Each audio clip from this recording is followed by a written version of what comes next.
conservatives and libertarians and evangelicals. We're seeing young people and Hispanics and African Americans and women and Jewish voters and Reagan Democrats coming together. And if conservatives unite, we win. Senator, Donald was here yesterday. Donald Trump again was here yesterday and continues to rail and raise questions about your eligibility to run. And now he's citing Dr. Laurence Tribe of Harvard. Obviously, you know Donald, and you obviously know Dr. Tribe. What do you make of this? Not so much the question itself, but the line of questioning. What might be behind it? What do you think Mr. Trump's up to? Well, listen, I like Donald. The legal question is quite straightforward, which is that the children of U.S. citizens born abroad are natural-born citizens, are citizens by birth. That's true if you're serving in the military. That's why John McCain is a natural-born citizen, even though he was born in Panama. It's true if your parents are missionaries abroad. That's why George Romney was a natural-born citizen when he ran in 1968, even though he was born in Mexico to Mormon missionary parents.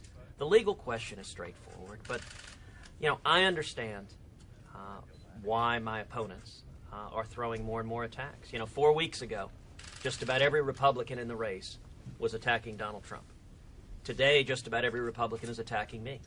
And they're very dismayed. I mean, that suggests maybe something has changed in the race. And I think they're dismayed. They do not like seeing conservatives uniting behind our campaign because they recognize if conservatives unite, we win. I will say it is more than a little strange to see Donald relying on as authoritative a liberal left-wing judicial activist Harvard law professor who is a huge Hillary supporter. It starts to make you think, gosh, why are Hillary's strongest supporters backing Donald Trump? The past couple of elections, we saw the Democrats thrilled that they got the nominee they wanted to run against in the general election. And it seems the Hillary folks are very eager to support Donald Trump and the attacks that are being tossed my direction. Regardless, he's entitled to toss whatever attacks he wants. I haven't reciprocated. I don't intend to. I'm going to focus on what the American people are interested in, which is real solutions to the enormous challenges facing this country. Senator, do you have trouble in New months of polling show that the New Hampshire voters love Donald Trump and by a wide margin want him to be the Republican nominee. Why are you a better candidate? Well, listen, the poll that matters is the vote on Election Day. But this is a long trend of polling. I'll tell you, I am encouraged that polling consistently in New Hampshire has shown me in essentially a tied for second place in the state of New Hampshire. I'm very encouraged by that. Our support has been steadily, gradually increasing each and every day, and it's really followed the pattern we've seen nationwide, which is, unlike many of the candidates, we resolved at the very beginning to run a grassroots campaign, to go and spend the time to sit down in Dunkin' Donuts and VFW halls, to sit down with the men and women of New Hampshire and answer their questions, to look them in the eyes, to stand in their living rooms. We've done house parties all over the state. We're starting on Sunday a bus tour, traveling to all 10 counties in New Hampshire. We're going to do stops all over the state, asking for the support of the men and women of New Hampshire. And I'm encouraged. What we're seeing happening here is what we're seeing all over the country, which is conservatives uniting. And I will say this, we are reaching the stage in the campaign where the voters are starting to seriously examine the candidates, to examine their records. It's easy for any political candidate to say we should stand against Washington. Every Republican running says that we should stand against Washington. And the natural follow-up question that the voters ask is, okay, when have you stood against Washington? When have you taken on not just Democrats, but leaders in our own party? And in that regard, my record is materially different from every other candidate on that stage.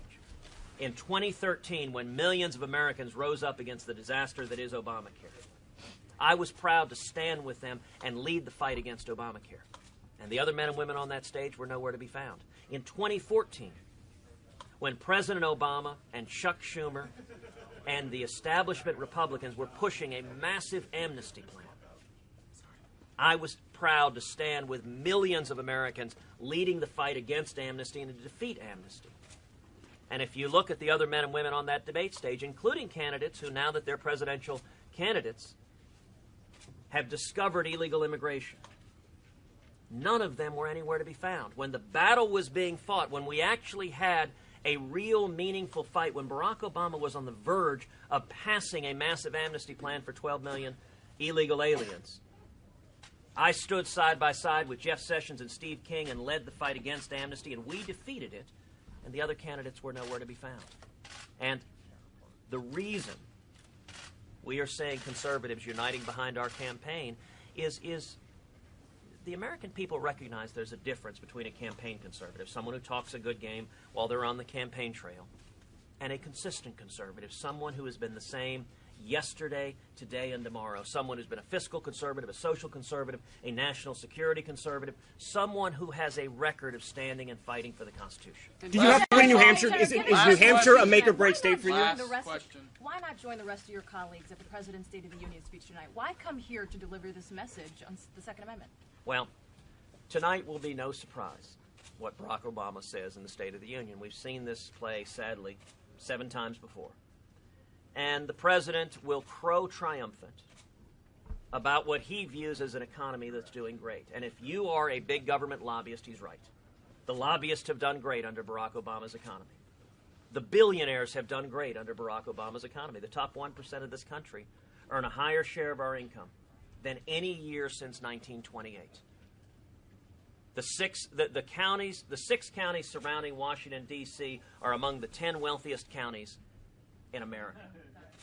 But the people who have been hurt, who've been left behind, you know, Barack Obama's going to have an empty chair at the State of the Union. There ought to be a whole row of empty chairs for the middle class, for the working men and women, for all of those who are struggling, for the millions of African Americans, of Hispanics, of young people, of single moms who've lost their job, who've been forced into part-time work. We have the lowest percentage of Americans working than any year since 1977, since Jimmy Carter was in office. Jimmy Carter and Barack Obama have the same disastrous economic record. And median wages have stagnated. And they've stagnated because Washington will not stand with working men and women. On amnesty, President Obama and Hillary Clinton want to grant amnesty to 12 million people here illegally, which will take away jobs and drive down wages for Americans across this country. I will stand and have stood with the working men and women of this country. We need a president who stands with the American people, and we will see, sadly, President Obama demagogue tonight on guns. My prediction is we will see heights of demagoguery that Obama has not previously reached in his final farewell State of the Union. He will not say the words radical Islamic terrorism because this president, like Hillary Clinton, refuses to acknowledge our enemy, refuses to fight our enemy effectively, and certainly cannot defeat our enemy. If I am elected president, we will defeat radical Islamic terrorism. We will utterly destroy ISIS. And I will say last week showed a perfect disconnect that's going to be on display at the State of the Union tonight. Last week, 2 alleged terrorists were arrested, one in California, one in Texas. Both had been Iraqi refugees. Both went through the vetting that President Obama assures us that will be effective for the tens of thousands of Syrian refugees he wants to bring in. Now, mind you that the head of the FBI, appointed by Barack Obama, told Congress that the FBI cannot vet these refugees to determine if they're ISIS terrorists. The arrests last week underscore that the head of the FBI was right, and yet President Obama, like Hillary Clinton, puts political correctness ahead of protecting the safety and lives of millions of Americans. We need a commander-in-chief who is steely-eyed, who is clear-focused, who is resolute, who will speak the truth, who won't be handcuffed by political correctness, and who will keep this country safe. If I am elected president, we will keep America safe. And people are fed up with this. Instead of talking about defeating radical Islamic terrorism, President Obama will talk about stripping the constitutional right to keep and bear arms of millions of Americans. It is a backwards focus. I'll tell you, the men and women of New Hampshire are fed up with it. This is the live free or die state. And for a president who thinks that a citizen of New Hampshire exercising his or her constitutional right to protect their home and their children is somehow a bigger threat to America than jihadists who want to murder us, that shows a president who's so out of touch with America. It's why people are frustrated. So my action not being there, millions of Americans are going to be turning off their TV sets or watching anything else.